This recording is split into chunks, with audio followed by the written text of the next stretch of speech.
అందరికీ నమస్కారం. రైతు సోదరులకు, రైతు నేస్తం వీక్షకులకు స్వాగతం. మనం రైతు నేస్తం యూట్యూబ్ ఛానల్ ద్వారా అనేక మంది ప్రకృతి సేంద్రియ రైతుల యొక్క విజయగాథల్ని మీకు అందించడం జరుగుతుంది.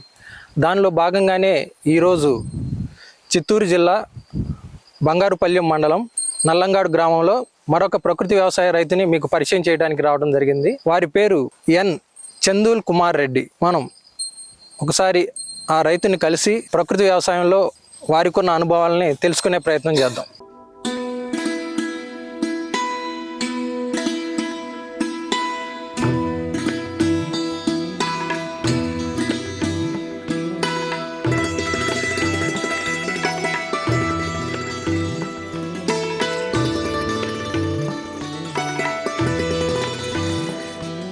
నమస్తే కుమార్ రెడ్డి గారు. నమస్కారం అండి. కుమార్ రెడ్డి గారు, అసలు మీరు ఏం చదువుకున్నారు, మీ కుటుంబ నేపథ్యం ఏంటి ఒకసారి చెప్పండి. సార్, మాది పూర్తిగా వ్యవసాయ కుటుంబ నేపథ్యమే. మాకు తాతల తరం నుంచి వ్యవసాయం చేస్తున్నటువంటి వాళ్ళమే. మా నాన్న పేరు నాసిమిత్ గారి జయచంద్రారెడ్డి. మేము ముగ్గురం అన్నదమ్ములం అండి. నేను చిన్నవాడిని. ముగ్గురులోకి నేను, మా రెండో అన్న వ్యవసాయం చేస్తూ ఉంటాం. మొదటి అన్న కాలేజ్ రన్ చేస్తున్నాడు సొంతంగా. ఒక డిగ్రీ కాలేజ్, జూనియర్ కాలేజ్ ఉంది. ఓకే. నేను ఎంఏ బీఈడి చదువుకున్నానండి. నా ప్రాథమిక చదువులంతా మా గ్రామంలోనే, నల్లంగాడులోనే. ఉన్నత చదువులు అలాగే ఉద్యోగం తిరుపతిలో జరిగిందండి. మీరు అంటే ఎంఏ బీఈడి చేసే ఉన్నారు, తర్వాత జాబ్ ఏమైనా చేశారు? అవును సార్, తిరుపతిలోనే ఒక 18 సంవత్సరాల వరకు టీచింగ్ ఫీల్డ్లో ఉన్నాను సార్. నేను ప్రైవేట్ స్కూల్లో టీచర్ గాను, అలాగే లెక్చర్ గాను, ప్రైవేట్ కాలేజీకి ప్రిన్సిపల్ గాను పనిచేశానండి. 18 సంవత్సరాల్లో ఉపాధ్యాయ వృత్తిలో కొనసాగానండి. మరి ఎంఏ బీఈడి చేసి 18 ఇయర్స్ జాబ్ చేసి సార్ ఈ వ్యవసాయంలోకి రావాలనే ఆలోచన ఎలా వచ్చింది? అది కూడా ప్రకృతి వ్యవసాయం చేయాలని ఎందుకు నిర్ణయించుకున్నారు? సార్, మాకు రాయలసీమ ప్రాంతం కాబట్టి సార్, పూర్తిగా కరువు ఏరియా. నేను ఉద్యోగం నిమిత్తం తిరుపతిలో ఉన్నప్పుడే 2016లో పాలేకర్ గారి మీటింగ్ విన్నానండి నేరుగా. ఆ కరువు ప్రాంతంలో ఏ విధంగా ప్రకృతి వ్యవసాయంలో బీడు భూముల్ని సాగు భూమిలోకి తీసుకురావచ్చు అనేది ఆయన కళ్ళకు కట్టినట్టు చెప్పారు. ఆ కారణం కొద్ది, అంటే ఆయన చెప్పడం ఎట్లా ఉంటుందనంటే, మన తాతలు చేసినటువంటి వ్యవసాయం ఎలా చేశామో దానికి శాస్త్రబద్ధత తీసుకొచ్చి దానికి ఆధారాలతో పాటు చూపించాడు. కాబట్టి పూర్తిగా బీడు భూముల్ని మళ్ళీ సాగులోకి తీసుకురావచ్చు అనేటువంటి నమ్మకం నాకు ఏర్పడింది సార్. ప్రకృతి వ్యవసాయంలోకి ఇప్పుడు ఎంటర్ అయ్యారు? 2018 నుంచి వచ్చాను సార్ ఇక్కడికి.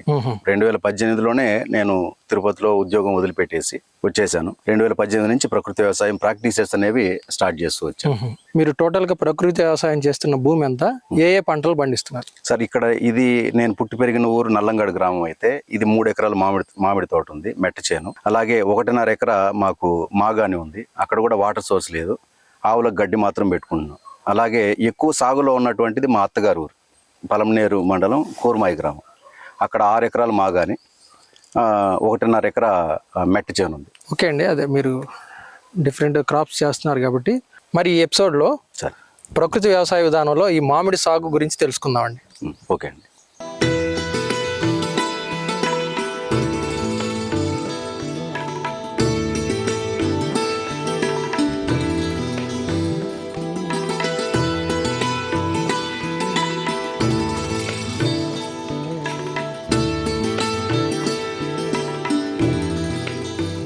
కుమార్ రెడ్డి గారు, అంటే మీరు ఈ 3 ఎకరాల్లో మామిడి సాగు చేస్తున్నారు. అవునండి. ఈ మామిడి తోట వయసు ఎంత? 15 ఇయర్స్ సార్. ఇది 15 ఇయర్స్ పైన అయింది. అంటే 15 ఇయర్స్ బ్యాకే మీరు అంటే దీన్ని అప్పుడు కెమికల్ వ్యవసాయమా లేదంటే ఎట్లా చేశారు? ఇది పూర్తిగా మా తాతల కాలం నుంచి ప్రకృతి సాగులోకి ఉన్నది. అంటే మెథడ్ అది కాదు, కానీ కెమికల్ అయితే ఇందులో భూమిలోనే వేయలేదు, చెట్లకే వేయలేదు. ఓకే. ఇప్పుడు ఈ 3 ఎకరాల్లో వేసిన మామిడి వెరైటీ ఏమి సార్? ఇందులో ఈ 3 ఎకరాలు ప్రధానంగా ఎక్కువ ఉన్నది తోతాపురి సార్. ఓకే. మాకు ఇటువైపు జ్యూస్ ఫ్యాక్టరీస్ ఎక్కువ ఉన్నాయి కాబట్టి అప్పట్లో ఎక్కువ మంది అదే వేశారు. దాంతోపాటు టేబుల్ వెరైటీస్ ఒక 7 రకాలు ఉన్నాయి సార్. ఏమున్నాయి? టేబుల్ వెరైటీస్లో బంగినపల్లి ఉంటుంది, దాని తర్వాత మలగుబా ఉంటుంది, ఇమా పసంద్ ఉంది, మల్లికా ఉంది, కాలేపాడు ఉంది, రత్న అనేటువంటి రకం ఉంది. ఇవి మాకు సొంత వినియోగాని కోసం అని చెప్పి అన్నట్టు సెలెక్టివ్గా వేసుకున్నాం సార్. అంటే మీ ఫ్యామిలీ మెంబర్స్ కోసం మిగిలినవి మేము సొంతంగా వినియోగదారులకి నేరుగా కూడా చేరవేస్తూ ఉన్నాం. అంటే ఎక్కువ మొత్తంలో అయితే తోతాపురి జ్యూస్ వెరైటీ వెళ్తోంది. తోతాపురి న్యాచురల్ ఫార్మింగ్ లో పండించి మాకు కావాలనుకున్నటువంటి వాళ్ళకి అది కూడా మార్కెట్ చేసుకుంటున్నాం. ఈ తోతాపురికి ఇంకొక నేమ్ ఏమున్నాయి అంటే ఇదే మామిడి అటు సైడ్ అవును కోస్తా అటువైపు చిత్తూరు మామిడి అని కూడా అంటారు కదా. అవును సార్, చిత్తూరు మామిడి అంటారు, మా వైపు బెంగళూరకాయ అంటాం, అది లోకల్ నేమ్. అది దాని ఒరిజినల్ నేమ్ తోతాపురి అంటాం. ఈ మామిడి చెట్లు నాటినప్పుడు భూమిని ఎలా సిద్ధం చేశారు సార్? ఇది మనకు పూర్తిగా మెట్ట చేను కాబట్టి వర్షాధారంగా మేము వేరుశనగ ప్రధాన పంట వేసేవాళ్ళం సార్. ఒక వేరుశనగ కాకుండా అన్ని రకాలు పల్సెస్ దగ్గర నుంచి అన్ని మిక్సింగ్ క్రాప్గా వేసేటువంటి వాళ్ళం కాబట్టి అదే భూమికి సాయిల్గా ఉండేటువంటిది. సంవత్సరానికి ఒక పంట. మనం జూన్లో స్టార్ట్ చేసామంటే మార్చి వరకు అన్ని రకాల పల్సెస్ మనం దీంట్లో దిగుబడి తీసేటువంటి వాళ్ళం. ఒక ఏప్రిల్ మే నెలలో మాత్రం వదిలిపెట్టేసేవాళ్ళం కాబట్టి సాయిల్ మంచి హెల్తీగా ఉండేటువంటిది.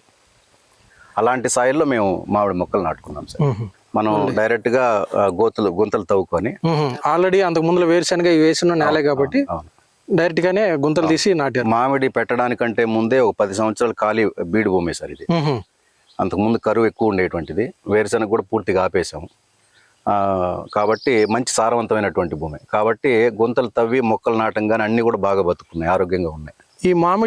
ఈ మొక్కలు నాటినప్పుడు మొక్కకి మధ్య ఎంత డిస్టెన్స్ పెట్టారు? 24 ఫీట్ సార్. ఎటు చూసినా 24 అడుగులు మొక్కకి ఎడం ఉండేటట్టు చూసుకున్నాం. అంటే ఈ 24 అడుగులు తీసుకోవడానికి రీజన్ ఏమైనా ఉందా పర్టికులర్ గా? అంటే దీని మధ్యలో మళ్ళీ మనం ఇంకొక లేయరు ఇంటర్ కల్టివేషన్ గా మునగ గాని ఇంకా మిగిలినటువంటి ఆముదాలు కానీ వీటిని వేసుకోవాలనేటువంటిది ఆలోచన. 24 అడుగులు పెట్టుకోగలిగితే వేరుశనగ కూడా వేయొచ్చు అనేటువంటిది మరొక ఆలోచనగా పెట్టుకున్నాం సార్. మామిడి మొక్క నాటే టైంలో గుంతలు ఎంతలో తీశారు? ఆ గుంతలో ఎటువంటి మీరు మాన్యూర్స్ ఇచ్చారు? ఇది తువ్వనేల, ఎర్రమట్టి తువ్వనేల కాబట్టి సార్ 2 అడుగులకు 2 అడుగులు తవ్వుకున్నాను. అంటే నేల స్వభావాన్ని బట్టి వాళ్ళు తవ్వుకోవచ్చు కాక 2 అడుగులకు 2 అడుగులు తవ్వుకొని దాంట్లో మళ్ళీ మనం ఏం చేసామంటే పై మట్టి కొద్దిగా, ఎరువు కొద్దిగా, ఎర్రమట్టి కొద్దిగా వేసుకొని ఒక 1.5 ఫీటు గుంతని పూర్తి చేసాం. ఆ తర్వాత మామిడి మొక్కలు నర్సరీ గ్రో బ్యాగ్లో ఉంటుంది కాబట్టి ఆ గ్రో బ్యాగ్ మునిగేంత వరకు మాత్రం మనం నాటుకోగలిగితే చాలు. మొక్క పెరిగే కొద్దీ మట్టిని మనం పూడుస్తూ పాదులు చేసుకుంటూ వచ్చేస్తాం. ఈ మామిడి నాటి 15 years అయిందన్నారు. మరి అప్పుడులో మామిడి మొక్క నాటిన తర్వాత మొదటి కాపు ఎన్ని ఇయర్స్ కి స్టార్ట్ అయింది? మనకు మామూలుగా ఈ మొక్కలంతా గ్రాఫ్టెడ్ కాబట్టి సార్ మొదటి సంవత్సరం నుంచే లేదా 2వ సంవత్సరం నుంచే పూత అనేది స్టార్ట్ అవుతుంది. కానీ మనం అంత లేత చెట్లలో పూతను విడిచిపెట్టకూడదు. మినిమం 5 years మనం ఆ పూతను పూర్తిగా తీసేస్తూ ఉండాలి. ఎందుకంటే చెట్టు పక్వానికి వచ్చిన తర్వాత అంటే బాగా ఎదుగుదల ఉన్నప్పుడు మాత్రమే మనం క్రాప్ వదిలిపెడితే అది ఎక్కువ కాలం జీవితకాలం పెరుగుతుంది. కాబట్టి ఫస్ట్ క్రాప్ మేము 5వ సంవత్సరం తీసుకున్నాం సార్. 2 years కి కాపు స్టార్ట్ అయినా సరే మీరు కాయని ఎక్స్పెక్ట్ చేయలేదు, తీసేశారు. పూత దశలోనే దీన్ని కట్ చేసేసారు. ముందు మామిడి చెట్టు దృఢంగా అయ్యే వరకు వెయిట్ చేశారు ఒక 5 years. అవును సార్. అప్పుడు కాపు తీసుకోవడం మొదలు పెట్టారు. అవును సార్. దీనిలో ప్రాక్టీసెస్ ఏం చేశారు? మొక్క నాటిన తర్వాత స్టార్టింగ్ లో ఎటువంటి ప్రాక్టీస్ చేశారు? ఇప్పుడు ప్రెసెంట్ ఎటువంటి ప్రాక్టీసెస్ చేస్తున్నారు ఆర్గానిక్ లో? మొదట్లో సార్ మనం మామూలు సహజ ఎరువులే, మామూలు ఆవుల పెండ ఎరువు మాత్రమే సంవత్సరానికి 2 సార్లు వేసుకునేటువంటి వాళ్ళం. అవసరాన్ని బట్టి ఈ వేప పిండి, ఆముద పిండి ఎరువులోనే కలిపి పొడి ఎరువులో కలిపి మనం వేసేటువంటి వాళ్ళం. అప్పటికి ప్రకృతి వ్యవసాయం మనం ప్రారంభించలేదు కాబట్టి సంవత్సరంలో ఈ రెండింటిని ఎరువుగా వేసి పాదులు తీసుకోవడం. మనం ఈ ఆవుల కోసం గడ్డి కోసం ఏం చేసేవాళ్ళం అంటే జొన్నలు, మొక్కజొన్నలు ఇవి చల్లుకునేటువంటి వాళ్ళం. అప్పుడు చిన్న మొక్కలు కాబట్టి మధ్యలో జనుము జీలుగా పచ్చి రొట్టెకి జనుము జీలుగా వేసేటువంటి వాళ్ళం. ఈ మామిడి మొక్కలకి మధ్యలో గ్యాప్ మధ్యలో ప్రతి సంవత్సరం అది వేసేవాళ్ళం. వేసి అది బాగా ఫ్లవరింగ్ ఉన్నప్పుడు ఏం చేసామంటే కలిగి దున్నేసేటువంటి వాళ్ళం. అది ఎప్పుడు చేసేటువంటి వాళ్ళు అంటే క్రాప్ తీసేసిన తర్వాత ప్రూనింగ్ చేసి ఆ తర్వాత జనుము జీలుగు చల్లేసేటువంటి వాళ్ళం. సంవత్సరంలో 2 సార్లు మనం ఏం చేస్తామంటే ఎరువు వేసుకుంటాం. ఇట్లాగా సహజ ఎరువులే అవి కూడా వేసేటువంటి వాళ్ళు. ఇప్పుడు 2018 నుంచి నేను ఎప్పుడైతే ప్రకృతి వ్యవసాయం ప్రాక్టీస్ స్టార్ట్ చేశానో అప్పటి నుంచి జీవామృతం ఇస్తున్నాం, ఘనజీవామృతం ఇస్తున్నాం. దాని మెథడ్ తెలిసింది కాబట్టి అప్పటికి ముందుకి ఈ న్యాచురల్ ఫార్మింగ్లో జీవామృతం, ఘనజీవామృతం పాలేకర్ గారి మెథడ్లో స్టార్ట్ చేసినప్పటికీ చెట్టు ఎదుగుదల కానీ చెట్టు ఆరోగ్యం కానీ క్రాప్ కానీ మాకు డిఫరెన్సెస్ చాలా బాగా గమనించాం. ద్రవజీవామృతం, ఘనజీవామృతం అవును సార్. ఏ టైంలో ఇస్తున్నారు? ఎంత ఇస్తున్నారు? ఇది మనకు మామూలుగా పూత దశ నుంచి ఎక్కువ ఇస్తూ ఉంటాం సార్. ఏది? ఒక ద్రవజీవామృతం అనేది ప్రతి నీటి తడికి తప్పనిసరిగా ఇస్తాం. అంటే తేమను బట్టి నీటి తడి ఇచ్చేటప్పుడు ద్రవజీవామృతం ఇవ్వాలి, నేలకి ఇవ్వాలి. ఫ్లవరింగ్ అప్పుడు పుల్లటి మజ్జిగ లేకపోతే గోకృపామృతం ఇచ్చాం. ఇది కూడా సాయిల్ అప్లికెంట్ లేదు, అది స్ప్రే చేసుకోవడానికి. ఏది గోకృపామృతం అనేది, పుల్లటి మజ్జిగ అనేది చెట్టుకి స్ప్రేయింగ్కి. సాయిల్కి ఏం చేసేటువంటి వాళ్ళు అంటే ద్రవజీవామృతం, ఘనజీవామృతాన్ని ఇచ్చేటువంటి వాళ్ళు. ఘనజీవామృతం సంవత్సరానికి 2 సార్లు ఇచ్చేవాళ్ళం. ద్రవజీవామృతం ఏంటంటే ప్రతి నీటి పారకంలోనూ మనం ద్రవజీవామృతం ఇచ్చేటువంటి వాళ్ళు. సో అవి ఇవ్వటం వల్ల అంటే మీకు డిఫరెన్స్ ఏమన్నా గమనించారా? ఖచ్చితంగా సార్. ఎందుకంటే మనకు ఈ జీవామృతం, ద్రవజీవామృతం కానివ్వండి, ఘనజీవామృతం కానివ్వండి, అందులో ఉన్నటువంటి ప్రధానటువంటి పదార్థం ఏంటంటే దేశవాళీ ఆవు గోమయం, గోపంచతం. దాంట్లో ఉన్నటువంటి బ్యాక్టీరియా మట్టిలో ఉన్నటువంటి సూక్ష్మజీవులకు ఆహారం అవుతుంది. వానపాములు కానివ్వండి, మిగిలినటువంటివి కానివ్వండి, అవి ఏం చేస్తాయనంటే మొక్కకు కావాల్సినటువంటి పోషకాలన్నింటినీ కూడా అందిస్తూ ఉంటుంది. మనం సాయిల్ ఫెర్టిలిటీ ఎలా తగ్గించకుండా చేయాలి అంటే మట్టిలో ఉన్నటువంటి పోషకాలను, మట్టిలో ఉన్నటువంటి సూక్ష్మజీవులు నశించిపోకుండా చేయాలి. మీరు చూస్తే ఇప్పుడు పూర్తిగా పచ్చగడ్డి, కలుపు మొక్కలు ఎక్కువగా ఉంటున్నాయి. ఇది రసాయన వ్యవసాయం చేసేటువంటి వాళ్ళకి పొలం ఇలా ఉండటం నచ్చదు. కానీ నేను ప్రకృతి వ్యవసాయం చేసేటువంటి వాడిగా నాకు ఇందులో ఉన్నటువంటిది ఏంటంటే లైవ్ మల్చింగ్ అంటుంది. ఇది లోపల తేమని పట్టి ఉంచుతుంది. దీని వేరు వ్యవస్థ ఏదైతే ఉందో దాని కింద అనేక రకాల సూక్ష్మజీవులు వాటికి ఆహారంగా వేర్ల నుంచి తీసుకుంటూ ఉంటుంది. మనకి ఈ మెథడ్ తెలుసు కాబట్టి ఇలాగే మనం వదిలిపెట్టేస్తూ ఉంటాం సార్. అంటే ఈ లైట్ గా పెరిగిన గడ్డి వల్ల ఈ మామిడి చెట్టుకి ఎటువంటి ఇబ్బంది లేదు? ఎటువంటి ఇబ్బంది లేదు సార్. చెట్టుకి ఎటువంటి, ఇంకా సాయిల్ హెల్త్ పెరుగుతుంది అన్నట్టు, సాయిల్ ఫెర్టిలిటీ పెరుగుతుంది.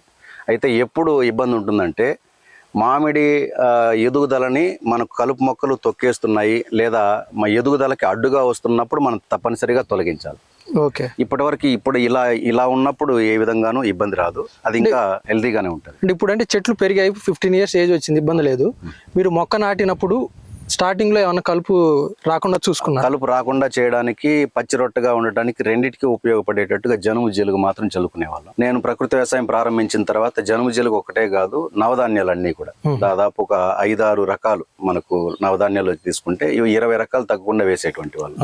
ధాన్యము, పప్పు ధాన్యాలకు సంబంధించినవి, నూనె గింజలకు సంబంధించినవి, సుగంధ ద్రవ్యాలు, పచ్చి రొట్ట, అలాగే అన్ని రకాలు కలిపి ఒక 20 నుంచి 25 రకాలు కలిపి ఎకరానికి 10 kgs చొప్పున వేసుకునేటువంటి వాళ్ళు. అప్పటికి అంతకు ముందుకి సాయిలు బాగా హెల్తీగా ఉండటం నేను గమనించాను సార్. ఈ మామిడి మొక్కలు మీరు డిస్టెన్స్ వచ్చేటప్పటికి 24 ఇంటూ ఎటు చూసినా 24 పెట్టామన్నారు. అవును సార్. అంటే ఎకరానికి ఎన్ని మొక్కలు పెట్టారు? ఎకరానికి ఇప్పుడు 3 ఎకరాలు కలిపి సార్ మనకు 270 ప్లాంట్స్ ఉన్నాయి సార్. మనకు అప్పుడు ఎకరానికి మీకు 90 మొక్కలు దాకా పడుతుంది సార్. ఎకరానికి 90 మొక్కలు, ఎకరానికి 90 మొక్కలు పడుతుంది. మరి ఈ మామిడి సాగులో ప్రధానంగా అంటే రైతుల్ని ఇబ్బంది పెడుతున్న తెగుళ్ళు అవ్వచ్చు, పురుగులు అవ్వచ్చు, ఎటువంటి ఇబ్బంది పెడుతున్నాయి? దానికి నివారణ చర్యలు ఏమున్నాయి మనకి? సార్ మామిడిలో ప్రధానంగా రైతులకి బాగా నష్టపరిచేటువంటిది పండుగ సమస్య సార్, ఫ్రూట్ ఫ్లై. అలాగే ఈ మంచు కాలంలో పూతకి ముందు వైరస్ ఎక్కువ వస్తుంది సార్. మనకు ఈ బూడిద తెగులు కానివ్వండి, ఇట్లాంటివి. వైరస్కి మందు లేదు. ఈ పండుగ సమస్యకి మనం ట్రాప్స్ పెట్టుకోవడం ఒక విధానం అనుకోవచ్చు. నేను చేస్తున్న మెథడ్ చెప్తాను సార్. ఫ్రూట్ ఫ్లై అనేటువంటిది ఈ మధ్య కాలంలోనే ఒక 10 to 15 yearsకి ముందు ఫ్రూట్ ఫ్లై సమస్య లేదు. నేను చేస్తున్నది, నేను అధిగమించింది చెప్తాను. ఓకే. ముందు గతంలో 15 years ముందు వరకు మామిడి తోటలు ఎలా ఉండేటువంటివి, కొన్ని వేల ఎకరాలు సాగులో ఉంది సార్ ఇప్పటికి కూడా. అప్పుడు కూడా అంత విస్తీర్ణం లేకపోయినా 100 ఎకరాల్లో ఉండేటువంటిది. అయితే మనం మామిడి తోట అన్నప్పుడు పూర్తిగా ఒకే రకం మామిడి, మోనోక్రాపింగ్ అనేటువంటిది ప్రధానంగా ఫ్రూట్ ఫ్లైకి ఊతం ఇచ్చేటువంటి. దానికి ఆహారం ఎంత ఎక్కువ ఉంటే అదేం చేస్తుందంటే దాని శరీర పరిమాణానికి 40 రెట్లు ఆహారం తీసుకుంటుంది. రోజుకు 40 గుడ్ల నుంచి 60 గుడ్లు పెడుతూ ఉంటుంది ఇక్కడ ఈ ఫ్రూట్ మీద లోపల. అది వితిన్ అవర్స్లోనే పొదగడం, ఒక 24 hours నుంచి 48 hours పొదగడం, పురుగులు ఏర్పడడం లాంటివి చేస్తుంది. దానికి నివాసం అది. మనం దానికి ముందు మన పెద్దలు చేసినటువంటి ప్రత్యామ్నాయం, దానికి నివారణ చర్యలు ఏంటంటే మామిడికి అంతర పంటగా అనేక రకాల మొక్కలు ఉండేటువంటివి.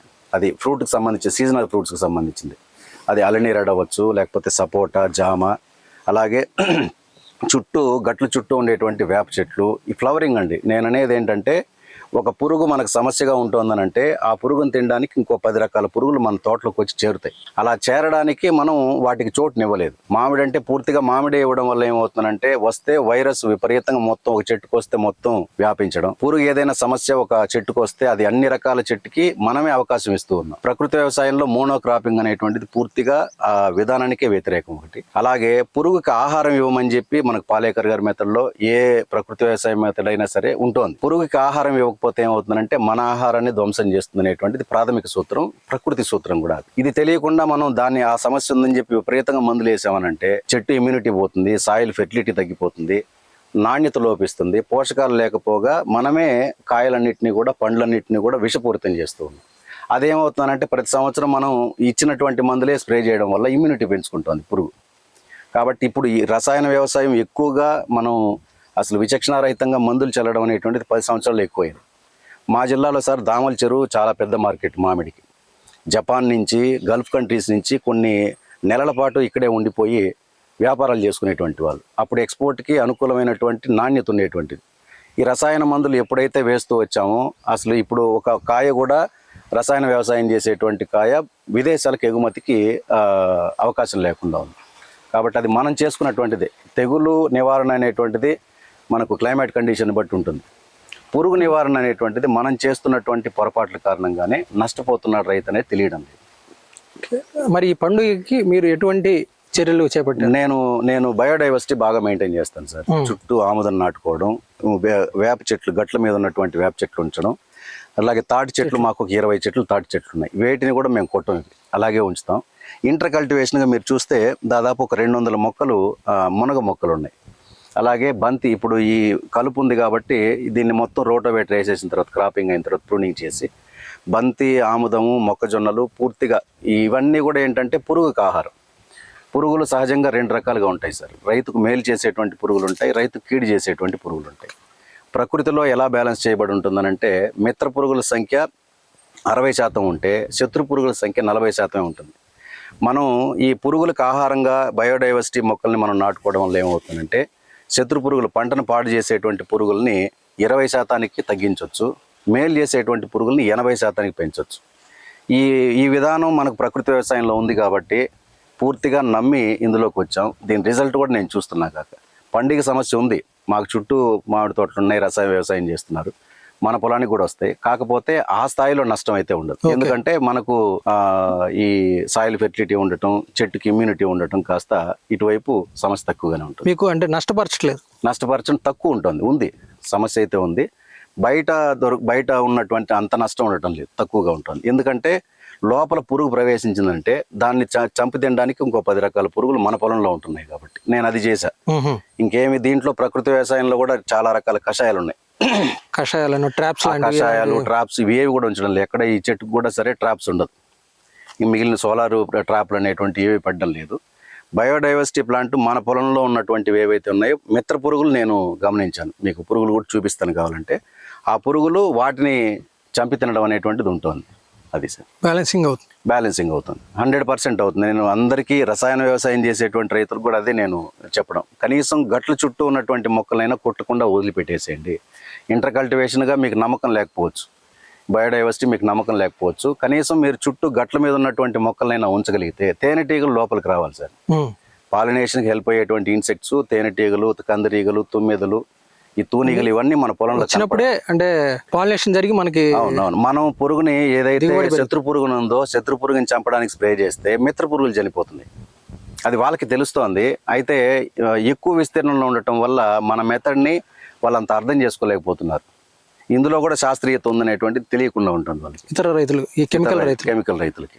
మరి అలానే ఈ బూడిద తెగులు అన్నారు కదా, దానికి ఎటువంటి చర్యలు చేపడతారు సార్? మనకు మనిషి లాగానే సార్ మొక్క కూడా వైరస్ రావడం అనేటువంటిది, అలాగే జబ్బు బారిన పడడం అనేటువంటిది. వైరస్కి మందులు వేస్తారు. మనం కోవిడ్-19 కూడా చూసాం. ఇమ్యూనిటీ పెరగడానికి మందులు ఇచ్చారు అంతేను, ఈ విటమిన్ టాబ్లెట్స్, మిగిలినటువంటి టాబ్లెట్స్ ఇచ్చారు. కానీ అదేవిధంగానే బూడిద తెగులు అనేటువంటిది కూడా వైరస్. అది వైరస్ 2 నెలల కాలంలోనే ఎక్కువ ఉంటుంది సార్. మంచు ఎప్పుడైతే పడుతుందో మంచు కాలంలోనే ఎక్కువ ఉంటుంది.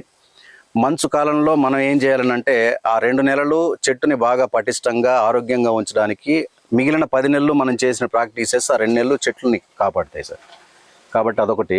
మరీ ఎక్కువ ఉంటే ఏం చేయొచ్చనంటే దానికి రెమెడీ చెప్తాను నేను. ఇప్పుడు మీరు చూస్తే చెట్టు తేటగా ఉంది, కాయలు తేటగా ఉంది. బిఫోర్ ఈ 2 సంవత్సరాలకు ముందు మా చెట్లకు కూడా ఎక్కువ వచ్చాయి బూడిద తెగులు అనేటువంటిది.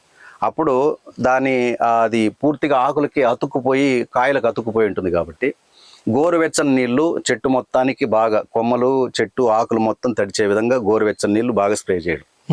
ఇది సమయంతో కూడుకున్నది, కొంత లేబర్ ఖర్చు కూడా అవుతుంది. మనం మనసు పెట్టి చేయగలిగితే చెట్టును కాపాడుకోవాలి, కాయల ఆరోగ్యాన్ని కాపాడుకోవాలనుకుంటే చేయాలి. వేడి నీళ్ళు ఒకసారి ఫస్ట్ స్ప్రే చేసేస్తాం, గోరువెచ్చని నీళ్ళు. దానికంటే ముందు వేడి మళ్ళీ ఎక్కువ కూడా ఉండకూడదు, ఎక్కువ వేడి ఉండకూడదు. గోరువెచ్చని నీళ్ళు ఎందుకనంటే స్ప్రే చేయగానే అది కాస్త లూజ్ అవుతుంది, ఆకుల మీద అతుక్కుపోయినటువంటి లూజ్ అవుతుంది. దాని తర్వాత మనం ఏం చేయాలనంటే వేప గింజలు అలాగే వెల్లుల్లిపాయలు ఉన్నాయి కదా, వాటి కషాయం తయారు చేసుకోవాలి. అది ఏ విధంగా తయారు చేయాలి? వెల్లుల్లిపాయలు వేప గింజల కషాయం ఏంటంటే 5 కేజీలు వేప గింజలు తీసుకుంటాం సార్. వేప గింజలు పొడి కాదు, గింజలు మాత్రమే. వేప గింజల్ని మనం ఏం చేస్తామంటే రాతితో దంచుకోవడం, లేకపోతే రోట్లో దంచుకోవడం, కచ్చాపచ్చగా దంచుకొని 5 కేజీలు వేప గింజలు దంచి ఒక 10 లీటర్ల దేశవాళీ గో పంచతంలో ఒక 3 రోజుల పాటు అలాగే ముంచి ఉంచుతాం, క్లాత్లు కట్టేసి. ఒక 1/2 కేజీ సపరేట్గా మనం ఏం చేయాలంటే 1/2 కేజీ వెల్లుల్లిపాయలు, తెల్లగడ్డలు అంటాం కదా, దాన్ని బాగా దంచుకొని దాన్ని ఒక 2 లీటర్లు గోపంచతంలో సపరేట్ చేసి పెట్టుకుంటాం, అంటే ముంచి ఉంచుతాం. 3 రోజుల తర్వాత ఈ మొత్తం మిశ్రమాన్ని కలిపేస్తాం. కలిపేసి వేప గింజల్లో ఉన్నటువంటి నూనె పదార్థం మొత్తం కూడా గోపంచతంలో మునిగి ఉంటుంది. అది కాస్త డైల్యూట్ అవ్వడానికి, స్ప్రే చేయడానికి సులువుగా ఉండడం కోసం ఏం చేస్తామంటే మళ్ళీ ఒక 1/2 కేజీ వరకు కుంకుడుకాయల రసం ఉంది కదా, కుంకుడుకాయలు దంచి 1/2 కేజీని ఆ రసాన్ని ఇందులో కలుపుతాం. అలా కలిపిన తర్వాత ఈ మిశ్రమాన్ని 3 రోజుల తర్వాత ఈ మిశ్రమాన్ని 1 లీటరు మొత్తం మిక్స్ చేసేస్తాం కదా, మిక్స్ చేసి ఆ తొక్కు మొత్తం పడేస్తాం. 1 లీటరు ఈ మిశ్రమాన్ని మనం ఏం చేస్తామంటే దాదాపు ఒక 25 లీటర్లు, అంటే ఒక ట్యాంక్ అనుకోండి, ఒక ట్యాంకు వాటర్, ఒక ట్యాంక్ ఉన్నటువంటి నీళ్ళకి 1 లీటరు ఈ మిశ్రమం. ఎక్కువ ఉన్నప్పుడు 1 లీటర్ వేసుకోవాలి. మనకు అక్కడక్కడ తక్కువ ఉందనుకున్నప్పుడు 1/2 లీటర్ సరిపోతుంది. ఎక్కువ కాన్సన్ట్రేట్గా వేసినా కానీ కొద్దిగా ఎఫెక్ట్ ఉంటుంది కాబట్టి ఫస్ట్ మనం గోరువెచ్చని నీటిలో స్ప్రే చేసేసాం. వెంటనే ఒక 5 నిమిషాలు గ్యాప్ కూడా ఇవ్వకుండా మళ్ళీ ఈ వేప గింజలు వెల్లుల్లిపాయల మిశ్రమాన్ని ఏం చేస్తామంటే ఆ చెట్టుకు మనం స్ప్రే చేస్తాం. ఆ స్ప్రే చేయంగానే అప్పటికి వేడి నీళ్ళు కాస్త గోరువెచ్చని నీళ్ళు ఆకుల మీద, కాయల మీద పడిన తర్వాత కాస్త లూజ్ అవుతుంది. ఈ మిశ్రమం ఎప్పుడైతే పడుతుందో అది కాస్త పూర్తిగా జారుతుంది. మళ్ళీ ఏం చేయాలంటే ఇంకొక వెనకాలని ఇంకొక అతను గోరువెచ్చని నీళ్ళు ఇచ్చాడు కదా, దాన్ని స్ప్రే చేసుకోవాలి. ఇలా చేస్తే దాదాపు 50% ఆకులకు అతుక్కున్నటువంటి ఆ బూడిద తెగులనేటువంటి పూర్తిగా కింద జారి పడిపోతుంది. అంటే ఇది ఎన్ని డేస్కి ఒకసారి చేయాలి? ఇది ఏ కషాయం, ఏ ద్రావణం అయినా సార్ 2 సార్లకు మించి చేయకూడదు సార్. 15 డేస్ గ్యాప్లో 2 సార్లు చేసి వదిలిపెట్టేస్తే చాలు. ఒకవేళ నివారణ అయినా అలాగే మనం ఏం చేయలేము, నివారణ కాకపోయినా అలాగే ఉంచేసేయాలి. ఎందుకంటే ఎక్కువగా ఆ సమయానికి చెట్టు కాస్త కుంచుకుపోతుంది మంచుకి, ఈ బూడిద తెగులకి. మనం ఎక్కువగా స్ప్రేయింగ్ చేసినా కానీ చెట్టుకు నష్టపరిచేటువంటిదే కానీ లాభం చేకూడదు. ఈ 2 నెలల తర్వాత ఎలాగో మనం మంచు కురిసేది తక్కువ అయ్యి కాస్త ఎండలు ఎక్కువ వస్తాయి కాబట్టి అప్పటికి ఆటోమేటిక్గా అది ఆ తెగులు అనేటువంటిది పోతుంది, ఇమ్యూనిటీ పెరుగుతుంది. కాబట్టి ఇది మనం ఏ రైతుని అడిగినా చెప్తాడు సార్, 2 నెలలు మాత్రమే ఉంటుంది అనేటువంటిది తెలుస్తుంది. కానీ 2 నెలలు విపరీతంగా మందులు స్ప్రే చేయడం వల్ల ఏమవుతుందంటే ఇది పూత రాకముందే స్టార్ట్ అవుతుంది బూడిద తెగులు అనేటువంటిది. విపరీతంగా రసాయనాలు చేయడం వల్ల, స్ప్రే చేయడం వల్ల పూత రావడం కూడా ఆగిపోతుంది. ఎందుకంటే అప్పటికే చెట్టు కాస్త అనారోగ్యంతో కుంచుకుపోయి ఉంటుంది. మనం ఇవ్వాల్సింది ఏంటంటే పౌష్టికాహారం ఇవ్వాలా, అలా ఇవ్వడం లేదు, విపరీతంగా రసాయనాలు వేస్తున్నాం. దాని ఎఫెక్ట్ ఆ తర్వాత రాబోయేటువంటి క్రాప్ మీద, పూత మీద కూడా ఎక్కువగా దెబ్బతగులుతుంది. మీరు ఇప్పుడు ఇంతకు ముందు చెప్పిన అవును సార్, వేప గింజలు వెల్లుల్లి మిశ్రమం 3 డేస్కి రెడీ అవుతుంది అన్నారు. అవును సార్. అట్లా రెడీ అయిన మిశ్రమం ఒకవేళ నిల్వ ఉంచుకునే అవకాశం ఉందా? లేదు సార్, అది నేను 15 డేస్ కొన్స్ అన్నాను కదా, అది ఎప్పటికప్పుడు మనం ఇన్స్టెంట్గా తయారు చేసుకొని దాన్ని కంప్లీట్ చేసేయడం బెస్ట్. తర్వాత మళ్ళీ 15 రోజులకు ఒకసారి తప్పనిసరిగా ఇవ్వాలి. రెండోసారి అప్పటికప్పుడు మనం తయారు చేసుకోవడం సులభం, తయారు చేసుకోవడం మంచిది. ఓకే. ఇంకొకటి మామిడిలో ప్రధానంగా అంటే రైతులు చెప్తున్న ఇబ్బంది ఏంటంటే పూత రాలిపోతుంది, అలానే పింద రాలిపోతుంది అంటున్నారు. ఈ పూత రాలిపోకుండా ఉండడానికి మనం ఎటువంటి ప్రాక్టీస్ చేయొచ్చు? ఇప్పుడు మీరు అడిగిన ప్రశ్న కూడా ముందు మనం చెప్పిన దానికి కంటిన్యూషన్ సార్. పూత రాకపోవడానికి, ఒకవేళ వచ్చినా రాలిపోవడానికి కారణం ఏంటంటే, మొదట రాకపోవడానికి కారణం ఏంటంటే మనం అప్పటికే రసాయనాలు, ఈ తెగుళ్ళకి, వైరస్కి మందు లేదని తెలిసినా రైతులు ఏం చేస్తున్నారంటే ఈ మందుల కంపెనీల దగ్గరికి, షాపులకు వెళ్ళి అడగడం, వాళ్ళు ఇచ్చేటువంటి మందును విపరీతంగా స్ప్రే చేయడం. దాని ఎఫెక్ట్ అప్పటికే చెట్టు అనారోగ్యంతో ఉంది, మనం ఇచ్చేటువంటి మందులకి పూర్తిగా కుంచుకుపోయింది. పూత రావాలంటే చిగురు వచ్చి తర్వాత పూత వస్తుంది. పూత తగ్గిపోవడానికి కారణం అది మనం ఎక్కువగా రసాయన మందులు వేయడం కారణంగా. రెండవది క్లైమేట్ కండిషన్ వెంటనే బూడిద తెగులు మొత్తం తగ్గింది, బాగా చెట్టు తేటగా వచ్చింది, పూత బాగా వచ్చిందని అనుకుందాం అనుకోండి.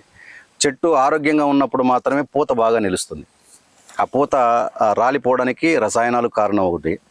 రైతులు అప్పటికైనా మనం ఏం చేయాలంటే పాలినేషన్కి హెల్ప్ అయ్యేటువంటి ఇన్సెక్ట్స్ మనకు లోపలికి రాకపోవడానికి కారణం సార్. పూత నిలవకపోవడానికి ప్రధాన కారణం అది. మనకు తేనెటీగలు, కందిరీగలు, తుమ్మెదలు ఇవన్నీ లోపలికి రావాలి. అప్పటికే రసాయనాల యొక్క ఘాటు మన పొలంలో ఉంటుంది కాబట్టి చాలా అల్పమైనటువంటి ప్రాణులు అవి, చాలా సూక్ష్మజీవులు అని చెప్పచ్చు. వాటికి తెలుస్తుంది లోపల మనకు కావాల్సినటువంటి ఆహారం లేకపోగా విషం ఉంటుంది కాబట్టి లోపలికి రావు. ఎప్పుడైతే ఈ ఇన్సెక్ట్స్ లోపలికి రావో ఉన్నటువంటి పూలు పాలినేషన్కి జరగకుండా పూర్తిగా అది రాలిపోయేటువంటి ప్రమాదం ఉంటుంది. కాబట్టి మనం ఏం చేసినా ఏమంటే ప్రకృతికి అనేది కిందగా కూడా మారకుండానే మారదు. అవును, మనకు కనీసం కొన్ని ఎట్లా ఉంటాయంటే సార్, మామిడిలో కూడా స్వపరాగ సంపర్కంతో నిలిచేటువంటి పూత ఉంటుంది. పరపరాగ సంపర్కంతో జరిగేటువంటివి తప్పనిసరిగా లోపలికి ఇన్సెక్ట్స్ రావాలి. అవి రాకుండా మళ్ళీ పాలినేషన్కి ఉపయోగపడేటువంటి మందులని ఇస్తున్నారు. ఇవి పూత రావడానికి కానీ పూత నిలవడానికి కానీ మళ్ళీ మందులు ఇస్తున్నారు. అంటే స్వపరాగ సంపర్కంతో జరిగేటువంటి కాయలు మాత్రమే నిలుస్తుంది. అది చాలా తక్కువ. వచ్చినటువంటి పూతలో ఒక 2 to 3% కూడా నిలవదు. Self pollinated. సెల్ఫ్ పాలినేటెడ్ అంటే ఎయిర్ వల్ల. అవును అవును అవును, ఎయిర్ వల్లనే అవి తక్కువే ఉంటాయి. మనకు ఎక్కువగా క్రాప్ నిలబడేది ఏంటంటే ఈ పాలినేషన్కి హెల్ప్ అయ్యేటువంటి ఇన్సెక్ట్స్ పరపరాగ సంపర్కం జరుగుతాయి చూడండి, అవి మాత్రమే క్రాప్ ఎక్కువ వస్తుంది. అలాగే ఆ సమయానికి క్లైమేట్ కండిషన్ కూడా, ఒకవేళ మంచు కాలంలో చలి పూర్తిగా తగ్గిపోయి పగలు ఉష్ణోగ్రత విపరీతంగా పెరిగింది అనుకోండి, అది పూర్తిగా పోతే మాడిపోయి పూర్తిగా రాలిపోయేటువంటి ప్రమాదం. అలా క్రాప్ పూర్తిగా నష్టపోయేటువంటి అవకాశం. ఒక్కో సంవత్సరం చెట్టు నిండకు పూత కనపడుతుంది, అని క్రాప్ ఆ సమయానికి కనీసం అందులో ఒక చెట్టుకి 20 కాయలు 30 కాయలు కూడా ఉండవు. కారణం అదే సార్. ఈ తేనెటీగలు లేదంటే మిత్ర పురుగులు, కీటకాలు అవి మన పొలంలో జీవించడానికి అనుకూలమైన వాతావరణాన్ని క్రియేట్ చేయాలంటారు కంపల్సరీగా. తప్పనిసరిగా క్రియేట్ చేయాలి సార్. మనం ప్రాచీన వ్యవసాయం ఏదైతే ఉందో, చదువుకోకుండా చేసినటువంటి వ్యవసాయం ఏదైతే ఉందో, ప్రకృతికి అనుకూలంగా ప్రకృతిబద్ధంగా చేసినటువంటి వ్యవసాయం శాస్త్రీయత ఉంది. అది మన నాలెడ్జ్కి తీసుకోక, నాలెడ్జ్కి రాక పుస్తకాల్లో ఉన్నటువంటి విధానమే నిజమైనటువంటి వ్యవసాయం అని చెప్పి భ్రమలోకి వచ్చాం. వాస్తవానికి మన తాతలు చేసినటువంటి బయోడైవర్సిటీ ఏదైతే ఉందో అదే సహజ వ్యవసాయం. ఇప్పుడు దాన్ని ప్రకృతి వ్యవసాయం అని అంటున్నాం. కాబట్టి మనం బ్యాక్ టు రూట్స్ అన్నట్టుగా మనం తప్పకుండా మళ్ళీ మనం వ్యవసాయానికి మాత్రం తిరిగి పాత విధానానికి వెళ్ళిపోవాలి. అప్పుడే రైతు సస్టైన్ అవ్వగలుగుతుంది. ఖచ్చితంగా సార్. నేను గమనించింది కూడా అదే. ఈ 3 ఎకరాల మెట్ట చేనులో ఈ మామిడి పెట్టక ముందు వేరుశనగ వేసేటువంటి వాళ్ళు 40 కేజీల బస్తాలు 150 బస్తాలు వచ్చేవి సార్. అసలు అది అబ్నార్మల్ ఈల్డ్. అది అప్పటికి హైబ్రిడ్ సీడ్ లేదు, దేశీ రకమే ఉండేటువంటిది. ఆ దిగుబడి ఇప్పుడు తీస్తే అసలు మన తాతోళ్ళు చేసిన వ్యవసాయంలో ఇంకొకటి కూడా అబ్జర్వ్ చేసింది, 2 ఎకరాలు ఉన్నటువంటి వాళ్ళు వ్యవసాయమే ప్రధాన వృత్తిగా చేసి ప్రధానమైనటువంటి ఆధారంగా చూసుకొని మరొక 2 ఎకరాలు కొనేటువంటి వాళ్ళు. ఎలాగంటే అప్పుడు దేశీ విత్తనం ఉండేటువంటిది, దేశవాళీ ఆవులు ఉండేటువంటి వాళ్ళు చేసేది సహజ వ్యవసాయం. అప్పుడు 2 ఎకరాలు ఉన్న రైతు ఇంకొక 2 ఎకరాలు కొనే పరిస్థితి ఉండేది. ఇప్పుడు ఉన్న పొలాన్ని కూడా అమ్ముకునే స్థితికి చేసినటువంటి అప్పులకి 2 ఎకరాల పొలం సరిపోక వాళ్ళ ఆస్తులు అమ్ముకొని ఎక్కడో సిటీలోకి వెళ్ళి ఈ చిన్న చిన్న ఉద్యోగాలు చేసుకునేటువంటి స్థితి మనకు ఈ గ్రీన్ రెవల్యూషన్ ఫలితంగా వచ్చినటువంటిది.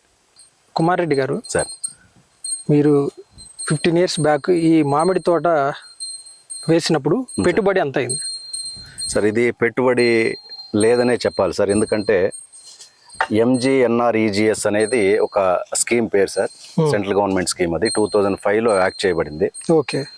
మేము 2008లో మొక్కలు నాటుకున్నాం. మొక్కలు నాటేటువంటి ఈ స్కీమ్లో భాగంగా హార్టికల్చర్కి సంబంధించిన భాగంగా ఈ గుంతలు తవ్వడానికి, మొక్కలు తీసుకొచ్చి నాటడానికి కూలీల ఖర్చు కానివ్వండి, ఈ మొత్తాన్ని 2 years పాటు సెంట్రల్ గవర్నమెంట్ భరించింది సార్.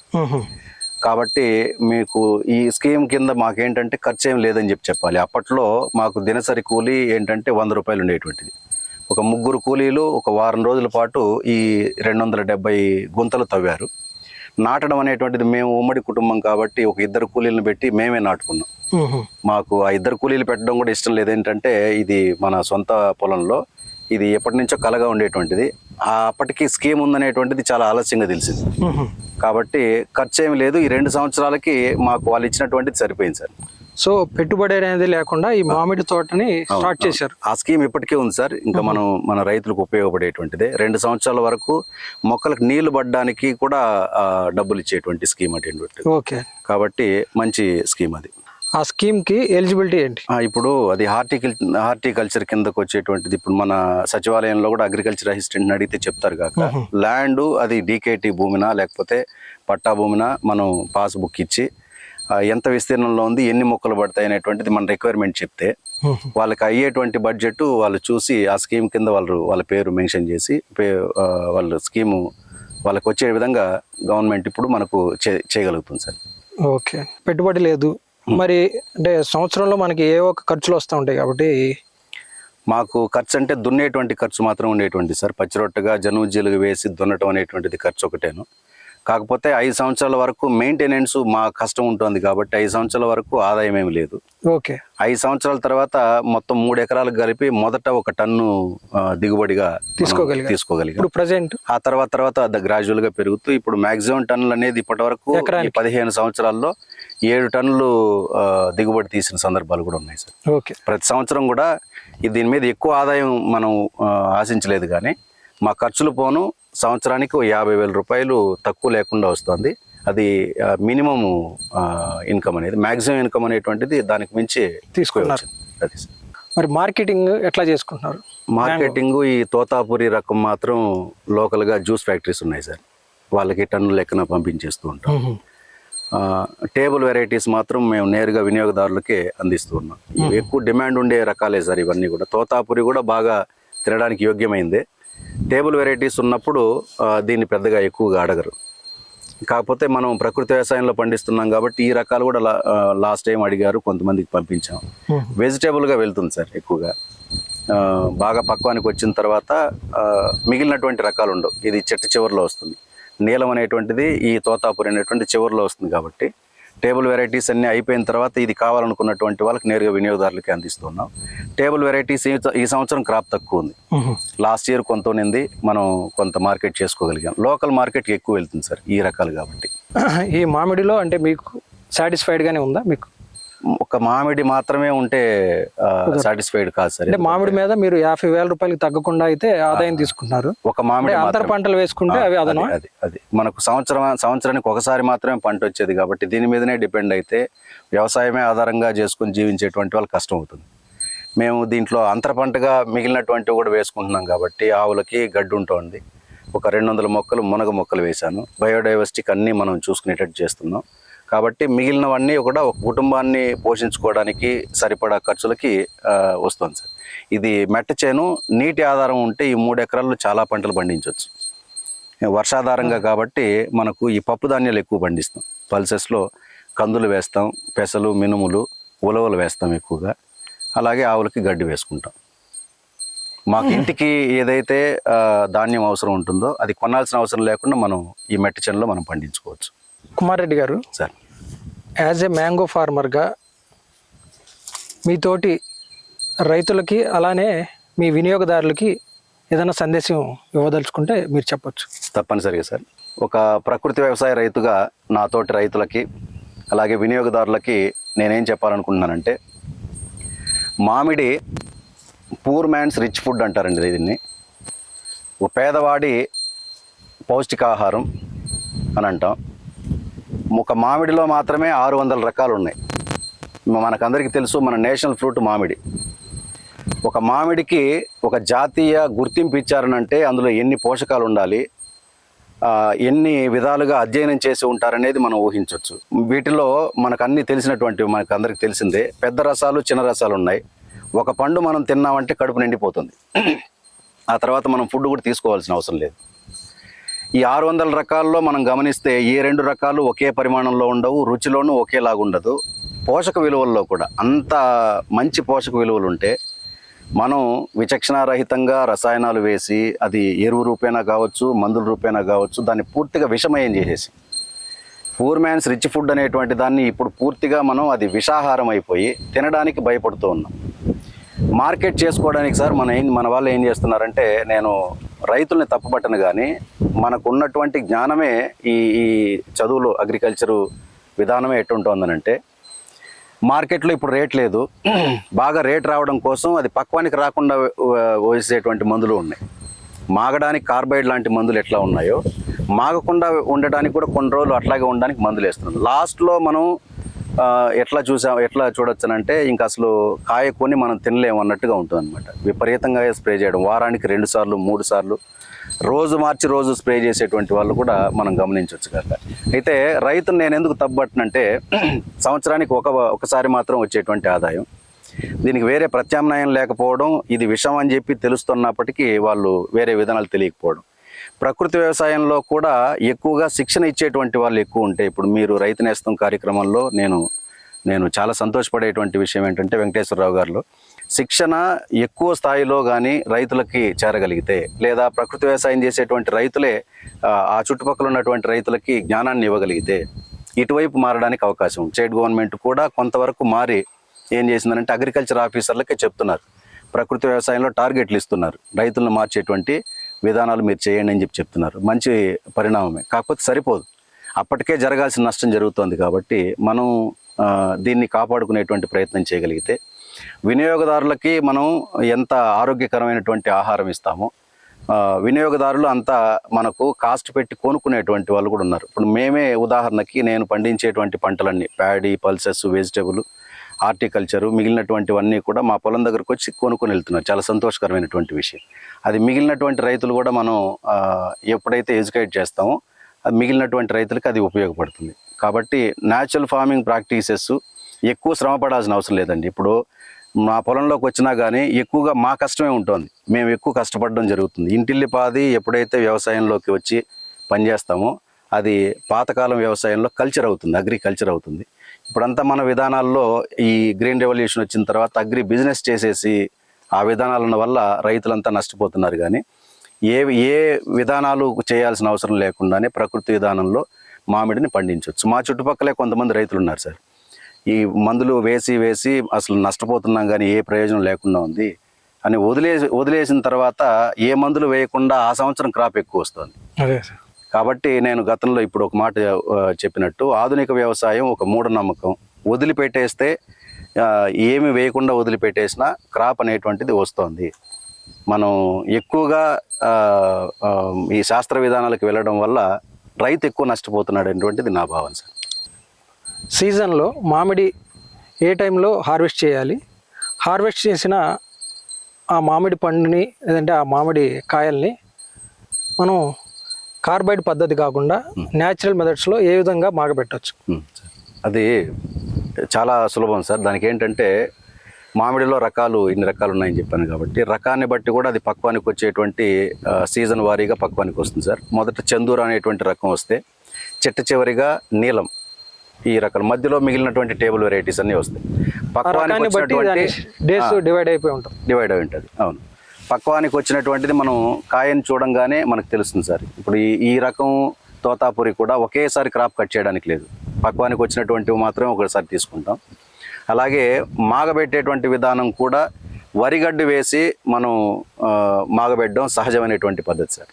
వరిగడ్డి వేసి ఒక 2 రోజులు, ఇప్పుడు మనం ఈ కట్ చేసినటువంటిది ఆ జీడి మొత్తం పోయేంత వరకు నేలలో విడిచిపెట్టేస్తాం. ఆ మరుసటి రోజు దాన్ని ఏం చేస్తామనంటే ఆ రోజే మనం వరిగడ్డలో వేస్తే కాస్త ఆవిరి వచ్చేస్తుంది. కాబట్టి ఒకరోజు అట్లాగే ఉంచేసి ఆ నెక్స్ట్ డేకి వరిగడ్డి వేసి మేము ప్యాక్ చేసి పంపించడం కూడా ఏం చేస్తామంటే కార్డ్బోర్డ్ బాక్స్లో చుట్టూ వరిగడ్డి పేర్చి లేయర్లుగా ఒక వరుస మామిడి వేస్తాం, దాని తర్వాత మళ్ళీ వరిగడ్డి పరుస్తాం, మళ్ళీ మామిడి వేస్తాం. ఇలా లేయర్గా వేయబట్టి ఒక 4 డేస్కి న్యాచురల్గానే సహజంగానే మాగిపోతుంది. కాబట్టి నేను వినియోగదారులకు కోరేది కూడా నేరుగా రైతుల దగ్గర మీరు కొనుక్కొని వెళ్ళగలిగితే, అవకాశం ఉంటే వీకెండ్స్లో నేరుగా ఫామ్లోకి విజిట్కి వెళ్ళి మీరు రైతుల దగ్గర ప్యాక్ చేసి మీరు అలాగే ప్యాకింగ్ అలాగే ఉంచుకోగలిగితే ఏవేవి మాగుతున్నాయో వాటిని మనం తీసి తినేటువంటి అవకాశం ఉంటుంది. మన దగ్గర ఉన్న దిగుబడిని ఒకసారి హార్వెస్ట్ అయిపోయినాక బల్క్లో మనం మ్యాంగోస్ ఉంటాయి, ఆ మ్యాంగోస్ మొత్తాన్ని ఏదైనా రూమ్లోకి క్లోజ్డ్ రూమ్లో పెట్టేస్తే చాలు సార్. క్లోజ్డ్ రూమ్లో పెట్టి వరిగడ్డి బల్క్లో ఉన్నప్పుడు మీరు అన్నట్టుగా కింద వరిగడ్డి పరిచేసి లేకపోతే గోనె సంచి వేసి ఒక చోట మొత్తం కుప్పగా వేసేసి వరిగడ్డి దాని మీద వేసినా చాలు. మళ్ళీ మనం గ్రేడ్ చేసుకునేటప్పుడు ఏవే మాగే అనేది మనం సపరేట్ చేసుకోవచ్చు. క్లోజ్డ్ రూమ్ ఉంటే చాలన్నట్టు, మళ్ళీ ఇంకే మందులు కూడా వేసి మగ్గించాల్సిన అవసరం లేదు, అవే మాగిపోతాయి. మాగినట్టుగా మనం తీసుకునేసేయచ్చు. ఓకే అండి, మామిడిలో, అది కూడా ప్రకృతి వ్యవసాయ విధానంలో మీకున్న అనుభవాల్ని మన రైతు సోదరులకు తెలియపరిచినందుకు గాను మీకు ప్రత్యేక ధన్యవాదాలు. ధన్యవాదాలు సార్. Thank you. ఈ వీడియో మీకు నచ్చితే లైక్ చేయండి, ఇతరులకు షేర్ చేయండి. వీడియోపై మీ అభిప్రాయాన్ని కామెంట్ రూపంలో తెలపండి. మరిన్ని వ్యవసాయ వీడియోల కోసం రైతు నేస్తం యూట్యూబ్ ఛానల్ ని సబ్స్క్రైబ్ చేయండి. పక్కనే ఉన్న గంట సింబల్ నొక్కి నోటిఫికేషన్స్ ద్వారా తాజా వీడియోల సమాచారం పొందండి.